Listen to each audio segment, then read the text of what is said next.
Hello guys, welcome to futures copy.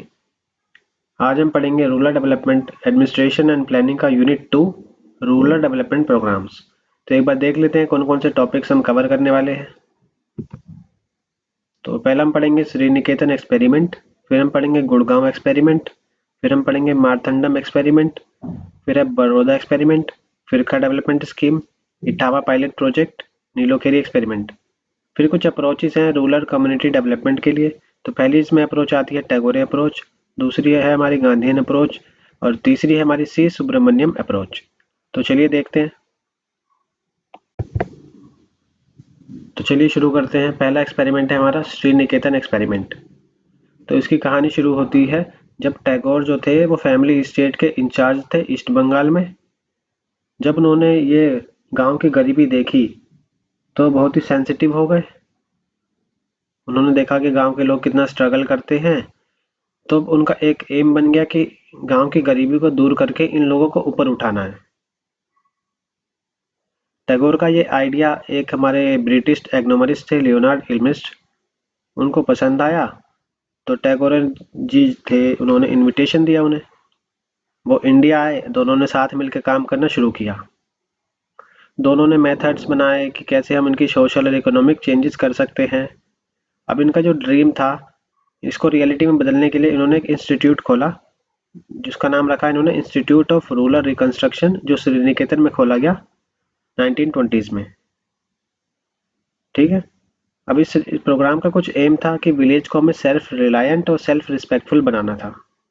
ठीक है। अब कुछ मिशन, इस मिशन के कुछ ऑब्जेक्टिव्स थे। पहला था कि इन्हें फ्रेंडशिप को जीतना था, मतलब दोस्ती बढ़ानी थी इन लोगों में आपस में, और उनकी लाइफ में रियल इंटरेस्ट दिखा के उनकी लाइफ और वेलफेयर को एक मजबूत बनाना था। ये क्या करते थे, गांव की जो जो भी प्रॉब्लम होती थी और या फिर फील्ड की जो भी प्रॉब्लम होती थी उसको अपने क्लासरूम में ले जाते थे, उसको स्टडी करते थे और उसको डिस्कस करके उसका एक सॉल्यूशन निकालते थे। इन्होंने, इनकी जो इंस्टीट्यूट था उसमें स्टूडेंट थे, वो क्या करते थे, प्रैक्टिकल एक्सपीरियंस लेने के लिए वो जगह जगह पे जाते थे। जैसे कल्टीवेशन में जाके सीख रहे हैं, डेयरी हो गया, एनिमल हस्बेंड्री हो गया, पोल्ट्री कीपिंग हो गया, कारपेंट्री हो गया, हर चीज में जाके वो अपना कोऑपरेशन दिखाते थे। अपने स्टूडेंट्स को उन्होंने कुछ इंस्ट्रक्शन दे रखी थी कि कैसे हमें साइंस को प्रैक्टिकल वर्क में कनेक्ट करना है। अब अपने स्टाफ और स्टूडेंट्स को इनकरेज करने के लिए ये भी उनके साथ सेक्रीफाइस करते थे लोगों के साथ। अब ये क्या करते थे, अपने स्टूडेंट्स को ट्रेन किया करते थे अपने वर्थ पे, फिजिकली मोरली हर तरीके से उनको सिखाते थे कि कैसे एक गांव का जो जिम्मेदार नागरिक होता है या फिर जो किसान होता है वो कैसे अपनी जिंदगी जी रहा है। अब इनका जो एक एक्सपेरिमेंट था इसको फॉरेनर्स की टीम आई, उन्होंने सपोर्ट भी किया, बंगालीज की एक टीम थी उन्होंने सपोर्ट किया। इनका जो एक्सपेरिमेंट था उस वो मेजर 4 चीज़ों पे काम करता था। पहला था एग्रीकल्चर पे, फिर था क्राफ्ट्स और इंडस्ट्रीज पे, फिर था विलेज के वेलफेयर पे और चौथा एजुकेशन पे। एग्रीकल्चर एक्टिविटीज़ के इनके 3 फेसेस इन्होंने बनाए थे। पहला था कि एक्सपेरिमेंट करना है, दूसरा ट्रेन करना है, तीसरा एक्सटेंशन करना है। एक्सटेंशन एक्टिविटीज़ को ये ज़्यादा प्रायोरिटी देते थे।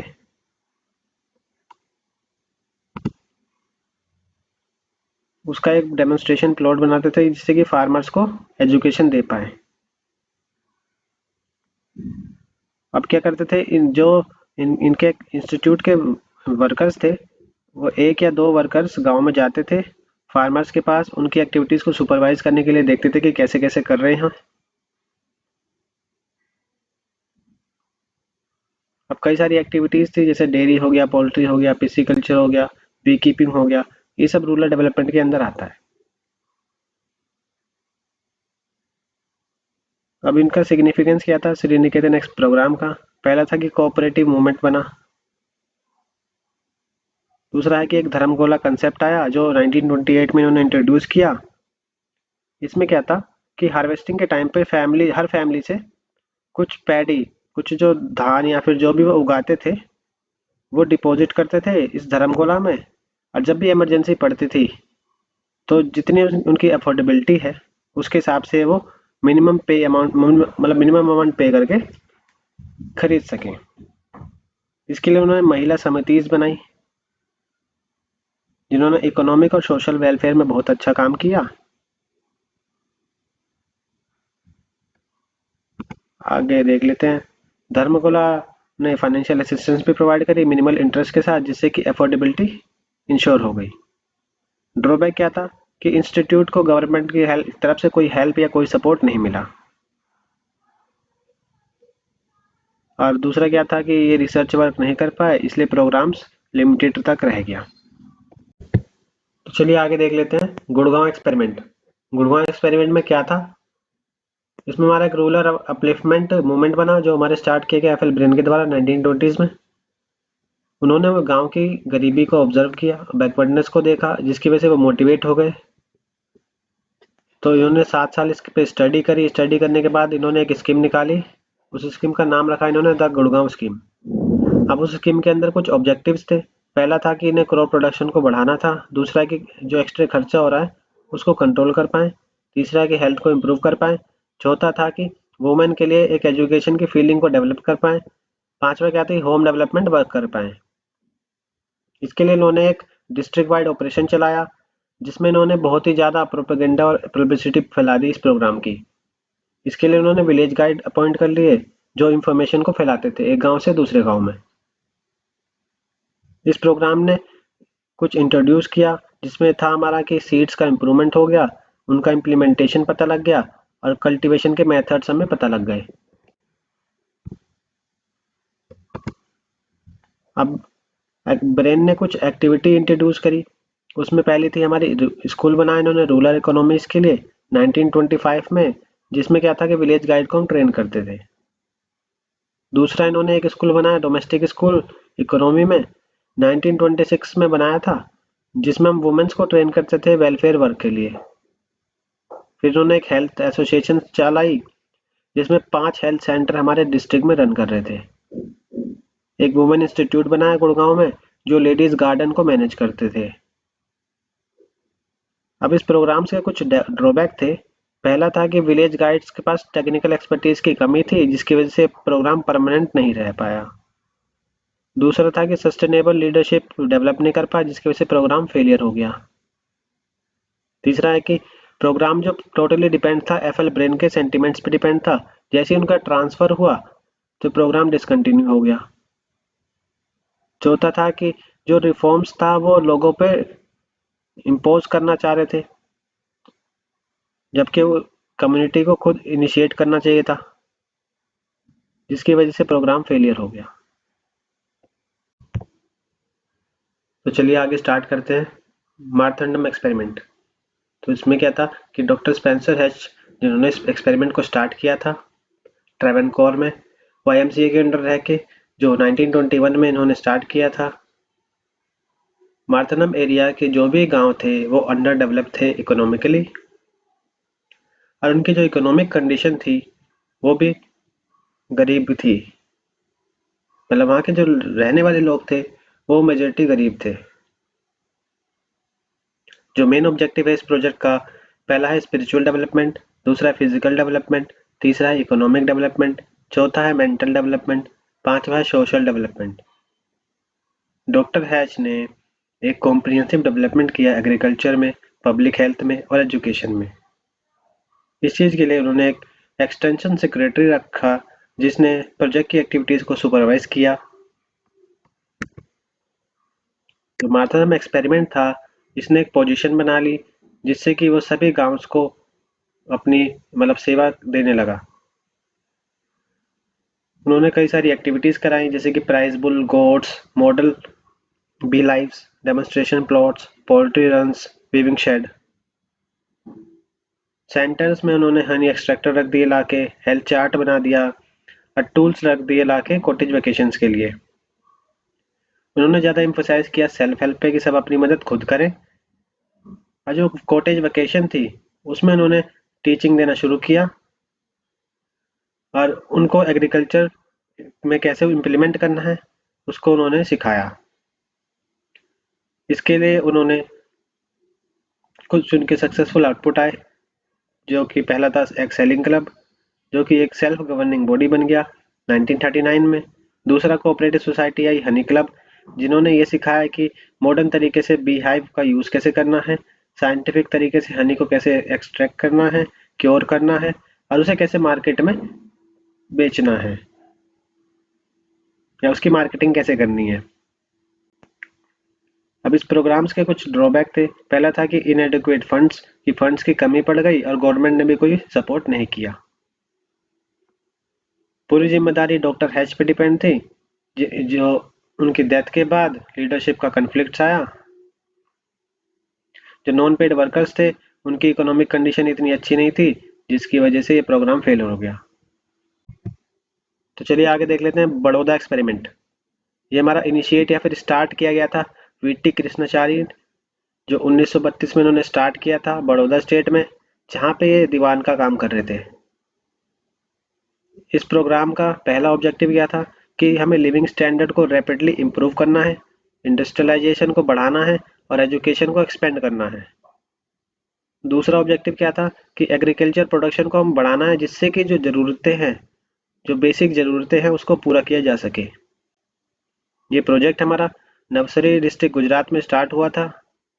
अब इस प्रोग्राम में हमारा क्या क्या इंक्लूड था? गार्डनिंग था, पोल्ट्री फार्मिंग था, बी कीपिंग था, स्पिनिंग था, वेविंग था। पंचायत को रीस्टेबलाइज किया गया और जो बाकी गांव थे वहां पे भी ये प्रोग्राम स्टार्ट किया गया। एडल्ट एजुकेशन प्रोग्राम को भी बढ़ाया गया। अब इस प्रोग्राम का वर्किंग सिस्टम क्या था कि हमें उन्हें पर्सनल एजुकेशन के थ्रू और कॉन्टैक्ट के थ्रू इस प्रोग्राम को बढ़ाना है। और मदद किसकी लेंगे हम इसमें? विलेज गाइड की। दूसरा क्या था कि स्किल टीचर का यूज करके इस प्रोग्राम को हमें एक्सटेंड करना गाँवों में। तीसरा था कि इन्होंने ट्रेडिशनल तरीका यूज किया था प्रोग्राम को एक्सटेंड करने के लिए। चलिए आगे देख लेते हैं फिरका डेवलपमेंट स्कीम। तो फिरका डेवलपमेंट स्कीम क्या थी? फिरका डेवलपमेंट स्कीम हमारी लॉन्च करी गई थी मद्रास गवर्नमेंट के द्वारा 1946 में, जो कि गांधीयन के आइडियल पे बेस्ड थी, विलेज स्वराज। इस स्कीम का एम था कि हमें ओवरऑल विलेज डेवलपमेंट करना है, जैसे कि हमें एजुकेशन को डेवलप करना है, इकोनॉमिक डेवलप करनी है और सैनिटेशन को और बाकी जो भी एक्टिविटीज़ है जो गांव में डेवलप होनी है वो हमें करनी है, जिससे कि जो गांव वाले हैं वो सेल्फ कॉन्फिडेंस हो जाए और सेल्फ रिलायंट हो जाए। प्री इंडिपेंडेंस से जो पहले का प्रोजेक्ट था, वो उसमें से सबसे बड़ा प्रोजेक्ट हमारा ये वाला प्रोजेक्ट था। इस प्रोजेक्ट का शॉर्ट टर्म ऑब्जेक्टिव क्या है कि हमें बेसिक एबिलिटीज डेवलप करनी थी। इसके लिए उन्होंने एक इंस्टीट्यूशनल फ्रेमवर्क डेवलप किया, जिससे कि हम कम्युनिकेट कर पाएँ, वाटर सप्लाई हो सके, सैनिटेशन हो सके और पंचायत बनेगी और कोऑपरेटिव होगा। इसका लॉन्ग टर्म ऑब्जेक्टिव क्या था कि सेल्फ सफिशिएंसी हम अटेन करें, मतलब कि हर चीज़ में हम सेल्फ सफिशिएंट हो, कमी ना रहे किसी चीज़ की, ना खाने की, ना कपड़ों की, ना रहने की। और एग्रीकल्चर को हम डेवलप कर पाएँ, एनिमल हस्बेंड्री को हम आगे बढ़ा पाएँ, खादी और विलेज इंडस्ट्री सबको हम आगे बढ़ा पाएँ। अब इनका एडमिनिस्ट्रेटिव मशीनरी क्या थी? इसमें हमारे कौन कौन से एडमिनिस्ट्रेटिव लोग थे? पहले थे director of rural welfare state level पे, कलेक्टर थे डिस्ट्रिक्ट लेवल पे, रूरल वेलफेयर ऑफिसर थे फिरका लेवल पे और 5 से 10 ग्राम सेवक थे जो इन ऑफिसर्स के अंदर काम कर रहे थे। एग्रीकल्चर और पब्लिक वर्क स्टाफ प्रोवाइड किया गया था हर फिरका को। बाद में इस प्रोग्राम को हमने मर्ज कर दिया था कम्युनिटी डेवलपमेंट प्रोग्राम के साथ और नेशनल एक्सटेंशन सर्विस प्रोग्राम के साथ 1953 से 54 के बीच में। तो चलिए आगे बढ़ते हैं इटावा पायलट प्रोजेक्ट। तो ये प्रोजेक्ट हमारा स्टार्ट हुआ था 1948 में मिस्टर एल्बर्ट मेयर के द्वारा, जो यूएसए के रहने वाले थे, जो इंडिया आए थे अपनी अमेरिकन फोर्सेस के साथ 1944 में। और उन्होंने ये ओरिजिनेट किया था महिमा विलेज में, जो उत्तर प्रदेश के अंदर है। पायलट प्रोजेक्ट के कुछ ऑब्जेक्टिव्स थे। पहला ऑब्जेक्टिव था कि उन्हें प्रोडक्शन और सोशल इंप्रूवमेंट्स को इवेलुएट करना था सेल्फ कॉन्फिडेंस और कोऑपरेटिव्स की मदद के थ्रू। दूसरा था कि जो रिजल्ट हम अचीव कर रहे हैं उसकी स्पीड क्या है, कितने टाइम में हम उसको अचीव कर रहे हैं, वो इन्हें डिटरमाइन करना था। तीसरा था कि जो रिजल्ट है वो परमानेंट रहता है कि नहीं रहता, अगर स्पेशल प्रेशर को हटा दिया जाए। चौथा था कि अगर रिजल्ट्स को हमें दूसरे प्लेसेस पे स्टार्ट करना हो तो रेप्लिकेबल होगा कि नहीं। अब इसके लिए इन्होंने डेवलपमेंट ऑफिसर्स रख लिए कई लेवल्स पे। विलेज लेवल वर्कर्स भी काम करते थे जो 4 से 5 विलेजेस को मैनेज करते थे लोकल लेवल्स पे। प्रोग्राम एक्टिविटीज जो दूसरे प्रोजेक्ट के सिमिलर हैं। पहला है कि introduction of improved seeds, seeds का इम्प्रूवमेंट हो गया। फर्टिलाइजर्स का इम्प्लीमेंट्स कैसे करना है, प्लांट का प्रोटेक्शन कैसे करना है। हॉर्टिकल्चर का डेवलपमेंट हुआ, सोशल कंजर्वेशन हुआ और कल्चरल प्रैक्टिस इम्प्रूव हो गई। अब कई इनके प्रोजेक्ट आ गए एनिमल हस्बेंड्री में, कोऑपरेशन में, क्रेडिट में, मार्केटिंग में, सप्लाई में, रोड इम्प्रूवमेंट में, वाटर सप्लाई में, ड्रेनेज में। इन सभी जगह पे इन्होंने अपने अपने प्रोजेक्ट चला लिए। इसमें क्या क्या इंक्लूड है हमारा, एडल्ट की लिटरेसी हो गया, फार्मर्स के टूर हो गए, विलेज लीडर्स की ट्रेनिंग कैंप बना दिए, मास कॉन्टैक्ट प्रोग्राम बना दिए। इन्होंने जो इनिशिएट किया था वो 64 विलेजेस में स्टार्ट किया था। बाद में 1 साल के बाद इसको एक्सपेंड करके 97 विलेजेस में बढ़ा दिया और 1951 के पास आते आते 125 अदर विलेज इसमें जुड़ गए। बाद में इसको इन्होंने मर्ज कर दिया नेशनल एक्सटेंशन सर्विस ब्लॉक के साथ। सबसे ज़्यादा जो इन्हें अचीवमेंट मिली थी वो एग्रीकल्चर में मिली थी, स्पेशली वीट प्रोडक्शन, गेहूं के खेती में, जिसकी वजह से इनकी टेक्नोलॉजीज इंप्रूव हो गई। इन्होंने अनएम्प्लॉयमेंट और अंडर एम्प्लॉयमेंट को एड्रेस किया था और ये इनका ड्रॉबैक हो सकता है कि इटावा में सक्सेस तो मिल गई लेकिन वो सस्टेन नहीं रह पाई।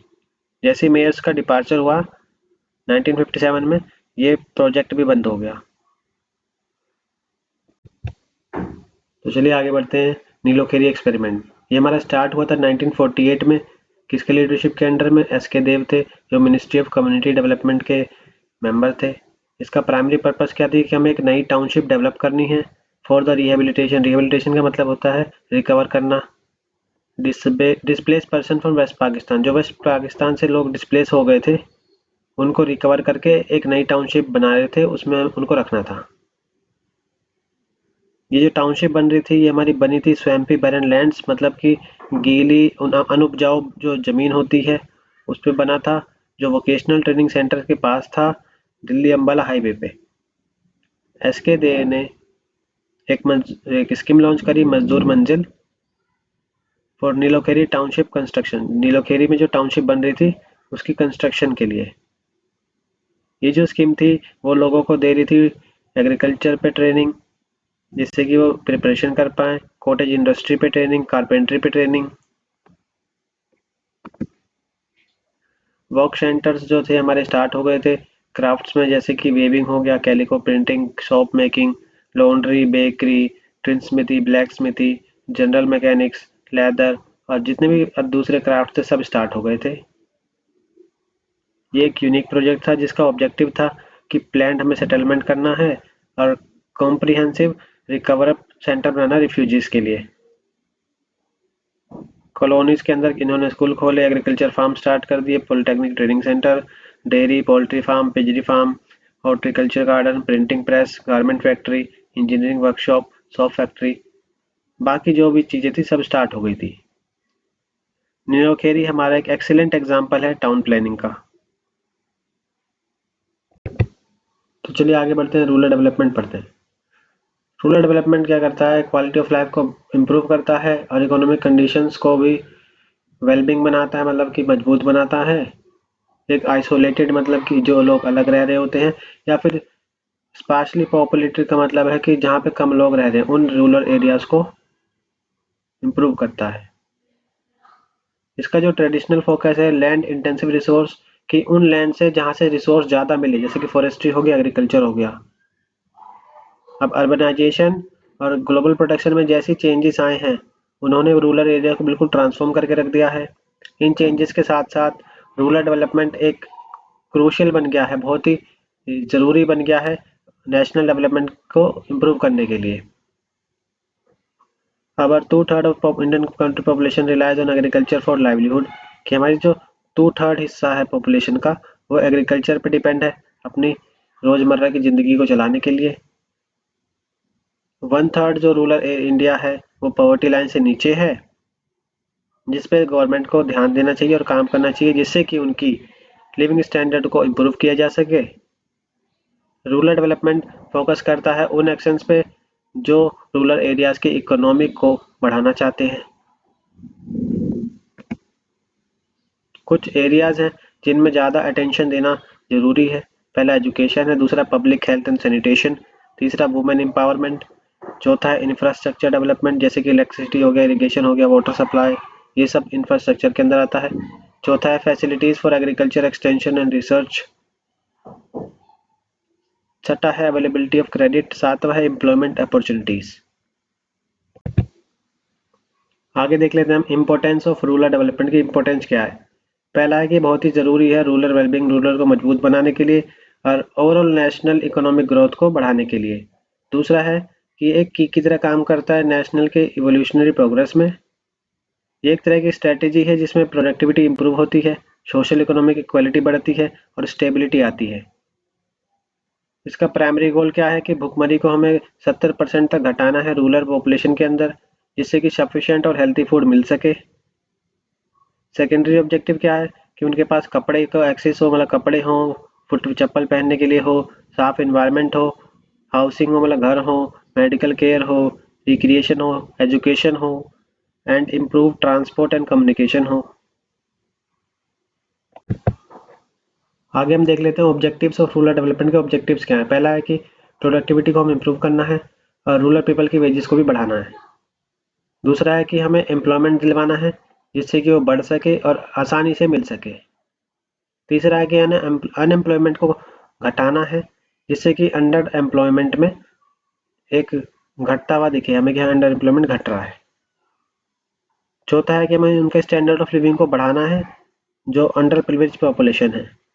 पांचवा है कि उन्हें बेसिक नीड्स प्रोवाइड करनी है जैसे एलिमेंट्री एजुकेशन हो गया, हेल्थ केयर हो गया, clean drinking water, rural roads, ये सारी चीज़ें फैसिलिटी हमें प्रोवाइड करनी है। आगे देख लेते हैं हम डिफरेंट अप्रोचेस क्या हैं रूरल डेवलपमेंट की। तो कोई भी यूनिवर्सली एक्सेप्टेबल अप्रोच नहीं है रूरल डेवलपमेंट के लिए। जो चॉइसेस आई हैं वो टाइम के हिसाब से, स्पेस के हिसाब से और कल्चर के हिसाब से आई हैं। रूरल डेवलपमेंट का एम यही होता है कि हमें ओवरऑल इम्प्रूवमेंट करना है क्वालिटी ऑफ लाइफ में रूरल पीपल के लिए। इसमें हमारा एग्रीकल्चर आ गया, उससे रिलेटेड जो भी एक्टिविटीज़ हो गई, विलेज और कॉटेज इंडस्ट्रीज हो गई, सोशो इकोनॉमिक इंफ्रास्ट्रक्चर हो गया, कम्युनिटी सर्विसेज हो गई और ह्यूमन रिसोर्सेज हो गई।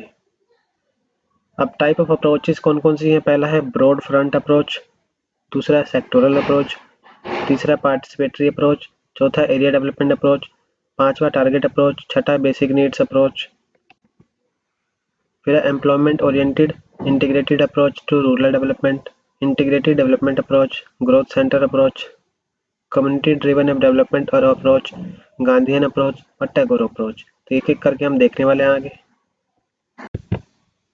तो चलिए आगे बढ़ते हैं। आगे हम पढ़ेंगे ब्रॉड फ्रंट डेवलपमेंट अप्रोच। इसमें क्या था कि कम्युनिटी डेवलपमेंट और पंचायती राज, उन्होंने ब्रॉड फ्रंट डेवलपमेंट स्ट्रेटजीज को डिस्क्राइब किया था और इनका एम था कि विलेज में हमें डेवलपमेंट लाना है और हमें कवर करने सभी एरियाज को, जैसे कि हो गया agriculture, animal husbandry, rural industries, communication, health, education, women welfare और सोशल वेलफेयर। इन सभी एरिया को हमें कवर करना था। तो इन अर्ली फिफ्टीज़ में इन्होंने रूरल डेवलपमेंट को स्टार्ट किया ब्रॉड फ्रंट अप्रोच के साथ। कम्युनिटी डेवलपमेंट प्रोग्राम और नेशनल एक्सटेंशन सर्विसेज जो 1952 में स्टार्ट हुई थी, उन्होंने इस स्ट्रेटजी को फॉलो किया। सीडीपी एक होलिस्टिक अप्रोच थी लेकिन उसका इतना इम्पैक्ट नहीं पड़ा और वो लंबे समय तक चल नहीं पाई। कुछ डिस्पैरिटीज आ गई थी रिच और पुअर के बीच में। तो ये बहुत ही मुश्किल से जिन लोगों की ज़रूरत थी उनकी प्रॉब्लम्स को सॉल्व कर पाई थी। प्रोसेस ऑफ मॉडर्नाइजेशन था उसमें फेल हो गई थी और पीपल का पार्टिसिपेशन भी इसमें कम था। इन क्रिटिसिज्म के साथ साथ इस प्रोग्राम ने एक नई डायमेंशन को ऐड किया जिसने कम्युनिटी कॉन्शियसनेस को बढ़ा दिया, जिससे कि जो भी कम्युनिटी की प्रॉब्लम्स है उसको सॉल्व किया जा सके। ब्रॉड फंड डेवलपमेंट अप्रोच एक सिग्निफिकेंट अप्रोच थी जिसने एक फाउंडेशन स्टोन की तरह काम किया, एक नींव की तरह काम किया रूलर को अपलिफ्ट करने के लिए, रूलर को ऊपर उठाने के लिए। चलिए आगे बढ़ते हैं। आगे हम पढ़ेंगे सेक्टोरल अप्रोच। तो सेक्टोरल डेवलपमेंट का मेन फोकस था इंडिविजुअल सेक्टर्स पे, जैसे एजुकेशन हो गया, हेल्थ हो गया, हाउसिंग हो गया, सोशल सिक्योरिटी हो गया। इस अप्रोच में क्या करते थे हम, डिफरेंट कंपार्टमेंट बनाते थे डिफरेंट सेक्टर्स में, जिसकी वजह से कंपार्टमेंटलाइज अप्रोच बढ़ गई। 1960s में एक क्रिटिकल फूड सिचुएशन आई, जिसकी वजह से ज़्यादा कंसंट्रेट किया हमने पोटेंशियल सेक्टर्स पे, और जो बड़ी बड़ी डिस्ट्रिक्ट थी जिसमें हायर एग्रीकल्चर प्रोडक्शन हो सके उन पे ज़्यादा हमने एम्फसाइज किया कि हम प्रोडक्टिविटी को बढ़ाएं, ना कि एरिया को बढ़ाएं। इंटेंसिव एग्रीकल्चर डेवलपमेंट प्रोग्राम और इंटेंसिव एग्रीकल्चर एरिया प्रोग्राम वो लॉन्च करे गए। बोथ IADP और IAAP ये लैंडमार्क थे एग्रीकल्चर डेवलपमेंट के लिए। ये प्रोग्राम ने एग्रीकल्चर को ट्रांसफॉर्म कर दिया, एक वाइड रेंजिंग रिपरकशन का मतलब होता है बहुत ही फास्टली ग्रो कर दिया रूरल सिनेरियोज की देखे तो, जिसकी वजह से एक एग्रीकल्चर प्रोडक्शन में ब्रेक थ्रू आ गया और प्रोडक्टिविटी में, लेकिन सोशल इक्वालिटी और जस्टिस को थोड़ा कुर्बान करना पड़ा। चलिए आगे बढ़ते हैं, आगे हम देखेंगे पार्टिसिपेटरी अप्रोच। तो ये जो कंसेप्ट है वो हमारा डेवलप हुआ है पार्टिसिपेटरी डेवलपमेंट के थ्रू। इसमें क्या होता है, PD अलाउ करता है स्टेक होल्डर्स को कि वो इन्फ्लुएंस हो और डेवलपमेंट के जो भी इनिशिएटिव या डिसीजन हैं वो कंट्रोल करें, वो ले पाए। PD इंगेज करता है लोकल पॉपुलेशन को कि वो डेवलपमेंट प्रोजेक्ट में आए हमारे साथ और हमारे साथ काम करें।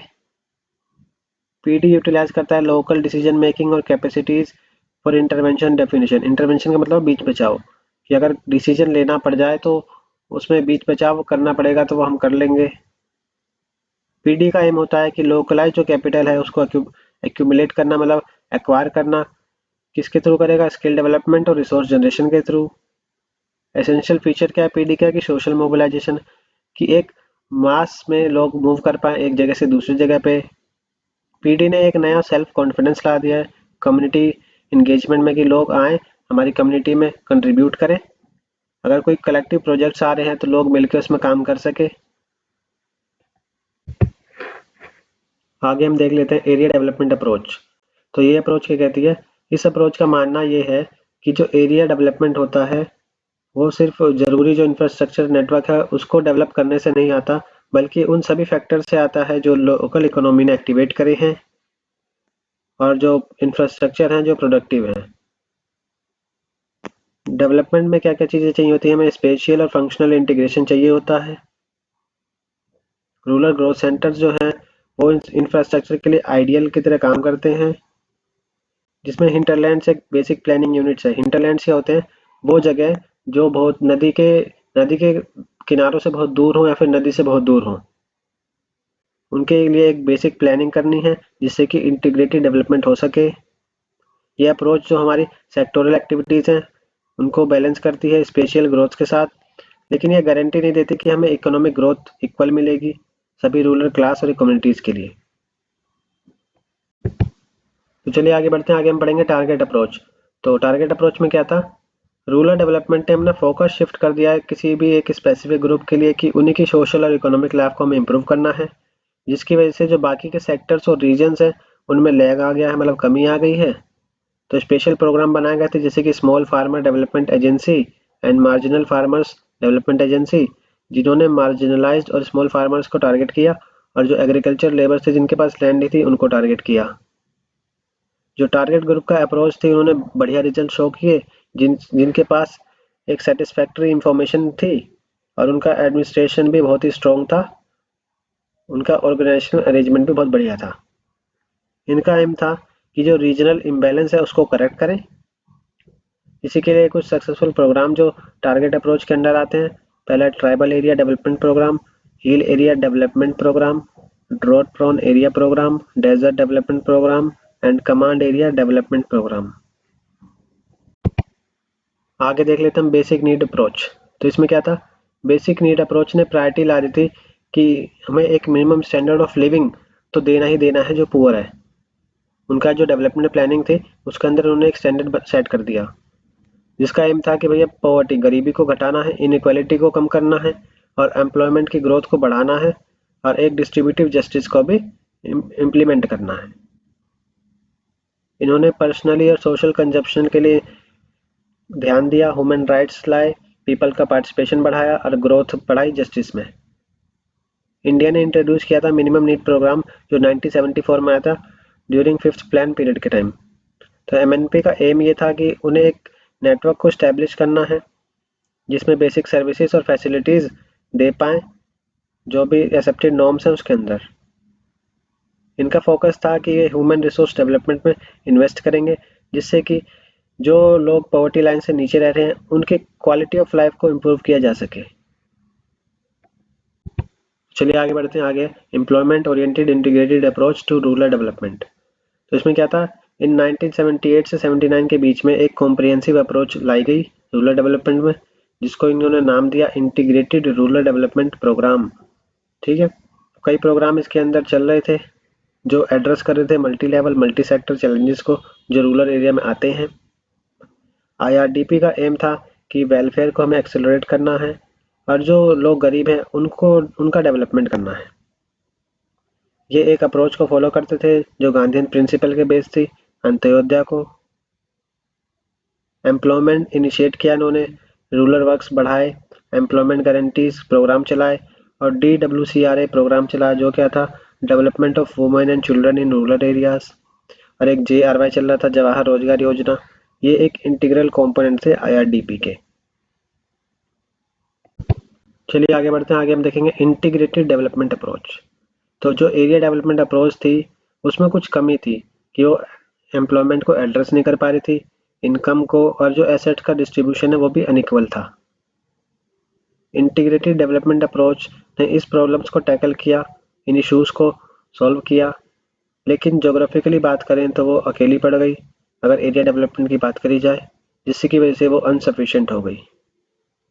इंडियन इकोनॉमी ने कई चैलेंजेस फेस किए हैं, जैसे poverty, health issue, illiteracy, exploitation, unequal land distribution and lack of infrastructure. तो इनको एक कॉम्प्रिहेंसिव स्ट्रेटजी चाहिए थी रूरल डेवलपमेंट के लिए, जो इन सभी को एड्रेस कर पाए, जो भी ये इशू है इनको एड्रेस कर पाए। तो कंसेप्ट आया हमारा इंटीग्रेटेड रूरल डेवलपमेंट का, जिसने मल्टीपर्पज अप्रोच निकाली कि रूरल प्लानिंग कैसे करी जाए। इसमें हमारा इंटर रिलेशन आए कई एस्पेक्ट को, जिसने रूरल लाइफ को इम्पैक्ट किया और इंटीग्रेटेड अप्रोच बना दी जो रूरल डेवलपमेंट कर पाए। आगे हम बढ़ते हैं ग्रोथ सेंटर अप्रोच। तो ये क्या थी, ये हमारी सुटेबल थी इंटीग्रेटेड रूरल डेवलपमेंट प्लानिंग के लिए। ये इक्वल एक्सेसिबिलिटी की प्रिंसिपल पे काम करती थी, जिसका था कि जो फैसिलिटीज़ और सर्विसेज हैं वो सभी तक, सभी के लिए आसानी से पहुंच सके। अब ग्रोथ सेंटर्स कुछ फैसिलिटीज़ ऑफर करता था, जिसमें कि पहली थी ट्रेनिंग सेंटर, जिसमें कि हम स्किल इन्हेंसमेंट कर सकें, स्किल को अपनी बढ़ा सकें। दूसरा था mobile training cum demonstration units for on the spot services. तीसरा था marketing cum warehousing for safe storage and product marketing. चौथा था forest and grass nursery for diverse resource provision. पांचवा था डेवलपमेंट स्कूल, जिसका प्रिंसिपल क्या था कि earning while learning. And last था residential housing complex for project area workers. तो चलिए आगे बढ़ते हैं। आगे हम देखेंगे कम्युनिटी ड्रिवन डेवलपमेंट और अप्रोच। तो ये हमारी डिराइव हुई थी कम्युनिटी बेस्ड डेवलपमेंट से। जो इसका एजम्पशन था CDD प्रोजेक्ट का, वो क्या था कि कम्युनिटी हमारी बेस्ट जज होती है कि कैसे हमें रहना है और हमें हमारी दिनचर्या कैसे इम्प्रूव होगी। अगर हमें पर्याप्त रिसोर्स, सफिशिएंट रिसोर्स मिल जाए और इंफॉर्मेशन मिल जाए तो वो खुद ही अपने आप को ऑर्गेनाइज कर लेंगे, जो भी उन्हें ज़रूरतमंद चीज़ें चाहिए वो खुद ऑर्गेनाइज कर लेंगे। CDD मोटिवेटेड हो गया था क्योंकि लोगों का इस पर बहुत ही भरोसा था, जो कि अपने डेवलपमेंट देख रहे थे खुद ही। इसमें क्या था कि हम पुअर को एक एसेट्स के तौर पर ट्रीट कर रहे थे और पार्टनर्स बना लिया था। CDD हमारा बहुत ही कॉस्ट इफेक्टिव था। अगर हम जो सेंट्रली में जो हमारे NGO प्रोग्राम चलते हैं उनसे भी ज़्यादा कॉस्ट इफेक्टिव था। CDD को इतना सपोर्ट मिला कि इसने कम्युनिटी ग्रुप्स मजबूत हो गए, जो इंफॉर्मेशन एक्सेस करने की फैसिलिटी है वो भी हमारी इम्प्रूव हो गई, और इसने एक ऐसा इन्वायरमेंट बना लिया जिसमें हर चीज़ एक्सेसिबल हो। चलिए आगे बढ़ते हैं। आगे हम पढ़ेंगे Tagore approach to rural community development. तो टैगोर की क्या अप्रोच थी, तो रविन्द्रनाथ टैगोर का विजन था रूरल रिकंस्ट्रक्शन का, जो कि बहुत ही इनके मतलब गहरा प्रभाव पड़ा था इन्हें। एक डेवलपमेंट की होलिस्टिक अप्रोच थी। लॉजिकल, साइंटिफिक और रियलिस्टिक तरीके से सॉल्यूशन निकालना चाहते थे प्रॉब्लम्स का, जो रूरल मास में लोग रह रहे हैं उनकी ज़िंदगी को सुधारना चाहते थे। तो उनके कुछ इनिशिएटिव थे। पहला था first phase of rural reconstruction, east Bengal experiment. तो यहाँ से इनकी स्टार्टिंग होती है ईस्ट बंगाल एक्सपेरिमेंट से। तो टैगोर का डायरेक्ट कॉन्टैक्ट आया ईस्ट बंगाल के साथ जब ये वहाँ के जमींदारी स्टेट के इंचार्ज बन गए।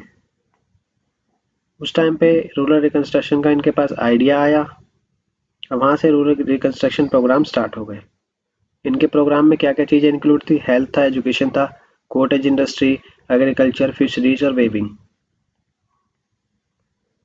इन्होंने टेक्नोलॉजिकल इनोवेशन भी करे, जिसमें कुछ एक्सपेरिमेंट आते हैं जैसे कि ट्रैक्टर्स लिया है कल्टीवेशन के लिए, फर्नेस लिया है पोल्ट्रीज के लिए और हस्किंग मशीन लिया है पैडी के लिए। जो अल्टीमेट गोल था इसका ऑलराउंड डेवलपमेंट था कि विलेज को हमें सेल्फ सफिशिएंट और सेल्फ कॉन्फिडेंट सोसाइटी बनाना है। आगे देख लेते हैं। दूसरा था इनका रूरल बैंक। तो रूरल बैंक का इनका स्टार्टिंग कहाँ से हुआ? जो रूरल बैंक का जो कंसेप्ट आया है वो रूरल रिकंस्ट्रक्शन प्रोग्राम से आया है। जब ये जमींदार थे तो इन्होंने एक चीज ऑब्जर्व करी कि जो गांव में गरीबी है वो उन जमींदार और जो मिडल मैन है या फिर मनी लैंडर जो पैसे उधारी पे देते हैं उनकी वजह से है।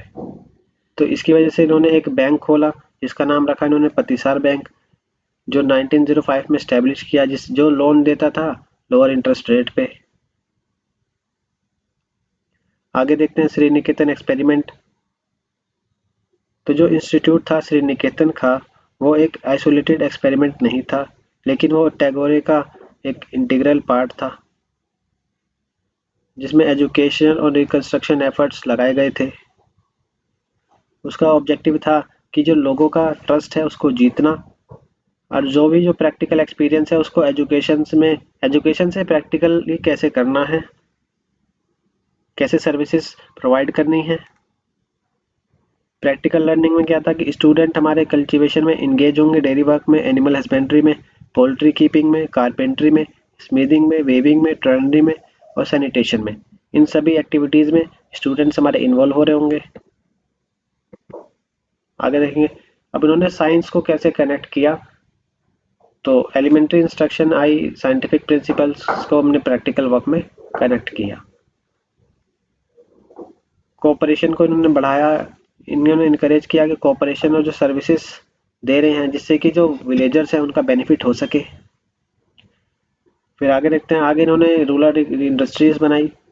तो कॉटेज इंडस्ट्री को रिवाइटलाइज कर दिया, मतलब टैगोर का जो एम था कि लोकल इंडस्ट्री को रिवाइव करना, बचा के रखना है और आर्टिसंस और यूथ को ट्रेन करना है कि भैया इनोवेशन करो।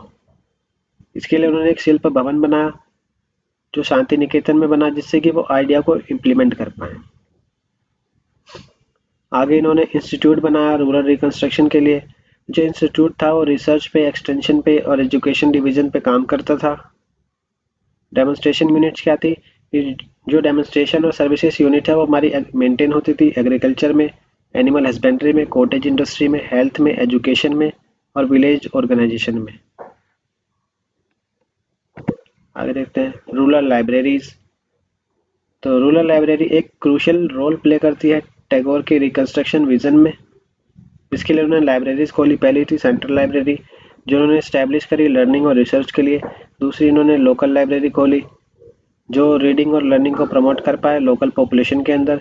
तीसरा इन्होंने सर्कुलेटिंग लाइब्रेरी खोली जिसमें एक यूनिक सर्कुलेटिंग लाइब्रेरी 1995 में इम्प्लीमेंट हुई, जिसमें क्या होता था जो विलेज वर्कर्स हैं उनको डोर टू डोर सर्विस मिलती थी, जिसमें उन्हें एक बैग मिलता था जिसमें बुक्स होती थी बहुत सारी। चलिए आगे बढ़ते हैं। आगे हम देखेंगे Gandhian approach to rural community development. Gandhi ji की क्या अप्रोच थी? तो गांधी जी की अप्रोच रूरल डेवलपमेंट के लिए मेन इनका था सुप्रीम जो इम्पोर्टेंस थी वो मोरल वैल्यूज को थी। ये मटेरियल कंडीशन से ज़्यादा मोरल वैल्यूज को ध्यान देते थे या फिर मानते थे। गांधी जी बिलीव करते थे कि जो मोरल वैल्यू का सोर्स है वो हमारे धर्म से, जो रिलीजन है और जो हिंदू स्क्रिप्चर्स हैं जैसे कि उपनिषद हो गए, गीता हो गए, वहां से आता है। गांधी जी ने राम राज्य को डिफाइन किया था, एक sovereignty of the people based on moral authority.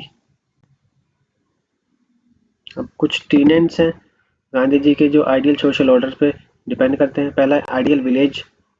तो विलेज एक बेसिक यूनिट था गांधीयन की आइडियल सोशल ऑर्डर पे।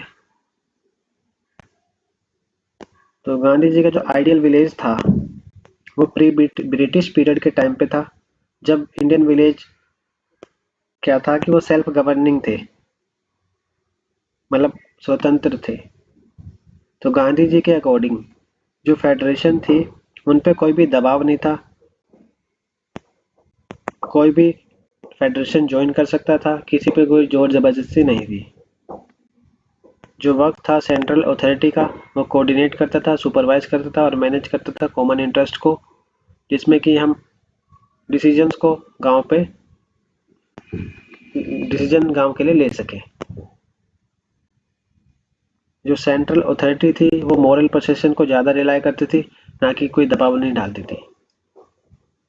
दूसरा है डिसेंट्रलाइजेशन। तो गांधी जी का बिलीव था कि जो विलेज रिपब्लिक्स है वो डिसेंट्रलाइजेशन से ही आएगा, कि हम सोशली और जो पॉलिटिकल पावर है उसको डिसेंट्रलाइज कर दें, कि उसको बांट दें। जो डिसीजन मेकिंग होगी वो विलेज पंचायत में होगी, और जो भी मेंबर खड़ा होगा वो एक काउंसिल बनाएगा लेजिस्लेटिव, एग्जीक्यूटिव और जुडिशियल फंक्शंस के साथ मिलके। पंचायत होगी, पंचायत जो होगी वो रिस्पॉन्सिबल होगी एजुकेशन, हेल्थ, सैनिटेशन और रिसोर्सेज को बढ़ाने के लिए गांव में। अब जो पंचायत होगी वो एक रोल प्ले करेगी कि मोरल और जो स्पिरिचुअल वैल्यूज हैं लोगों के बीच में वो बढ़ जाए। तीसरा था सेल्फ सफिशिएंसी। तो जो विलेज थे हमारे वो सेल्फ सफिशिएंट थे, उनमें बेसिक नीड्स सभी चीज़ें थी, फूड, क्लोथिंग, शेल्टर। विलेज तो जो थे हमारे विलेज वो फूड क्रॉप प्रोड्यूस कर रहे थे और कॉटन भी कर रहे थे, जिससे कि रिक्वायरमेंट्स को पूरा किया जा सके। कुछ जो लैंड्स थे वो हमारे कैटल्स के लिए थे या फिर रिक्रिएशनल पर्पस के लिए थे। विलेज इकोनॉमी को हमने प्लान इस तरीके से किया कि फुल एम्प्लॉयमेंट मिल सके और लोगों को शहरों में माइग्रेट ना करना पड़े। चौथा है इंडस्ट्रियलाइजेशन। इंडस्ट्रियलाइजेशन आने की वजह से एक्टिव और पैसिव एक्सप्लोटेशन गांव में बढ़ गया। इंडस्ट्रियलाइजेशन ने मैन पावर को रिप्लेस कर दिया, जिसकी वजह से अनएम्प्लॉयमेंट आ गया। इन सब की वजह से विलेज और कॉटेज इंडस्ट्री को बचाना मुश्किल हो गया। वहाँ पे हम मशीन्स का सपोर्ट का यूज़ करते थे, जिसकी वजह से सेल्फ सफिशिएंसी आ गई और फुल एम्प्लॉयमेंट घट गया। आगे देखते हैं ट्रस्टीशिप। तो इन्होंने इंस्टीट्यूट को सपोर्ट किया जो प्राइवेट प्रॉपर्टी थी लिमिट्स के अंदर, जिसकी वजह से एक अच्छी खासी ज़िंदगी जी जा सके। इन्होंने ट्रस्टीशिप का एक प्रिंसिपल इंट्रोड्यूस किया जिससे कि वेल्थ को बढ़ाया जा सके। सोशल प्रॉपर्टीज को होल्ड किया जिसमें ट्रस्ट बढ़ सके। आगे देख लेते हैं C Subramaniam approach to rural community development. तो सुब्रमण्यम जी की क्या अप्रोच थी? तो इंटीग्रेटेड रूरल डेवलपमेंट जो इन्होंने सुब्रमण्यम जी ने जो डिफाइन करी थी, इनका एम था कि एक सिस्टमेटिक और साइंटिफिक यूज हो नेचुरल रिसोर्सेज का। फोकस करें हम हर इंडिविजुअल पे जो गांव में रह रहा है, कि वो प्रोडक्टिव ऑक्यूपेशन कर पाए, अर्निंग इनकम पैसे कमा पाए, जिससे कि वो अपनी बेसिक नीड्स को पूरा कर पाए। इन्होंने प्रायोरिटी दी थी कि हम क्वालिटी ऑफ लाइफ को कैसे इंप्रूव करें रूरल पुअर की और वीकर सेक्शन जो सोसाइटी के हैं उनकी।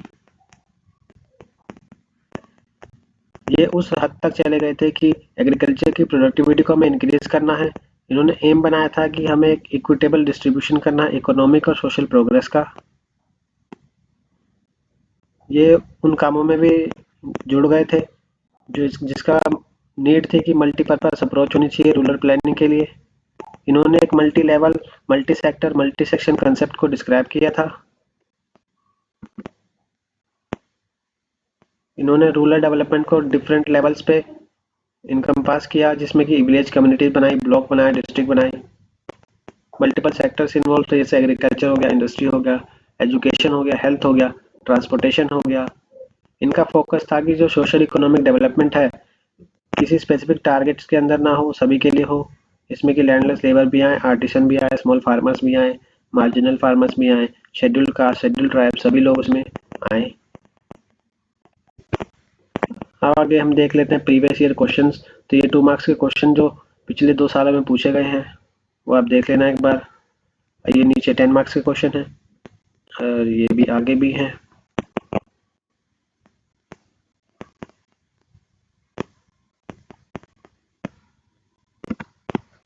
थैंक यू सो मच आप लोगों का वीडियो को यहाँ तक देखने के लिए। अगर आपको वीडियो अच्छी लगी हो तो लाइक शेयर और सब्सक्राइब करना ना भूलें और अपने दोस्तों के साथ भी शेयर करना ना भूलें।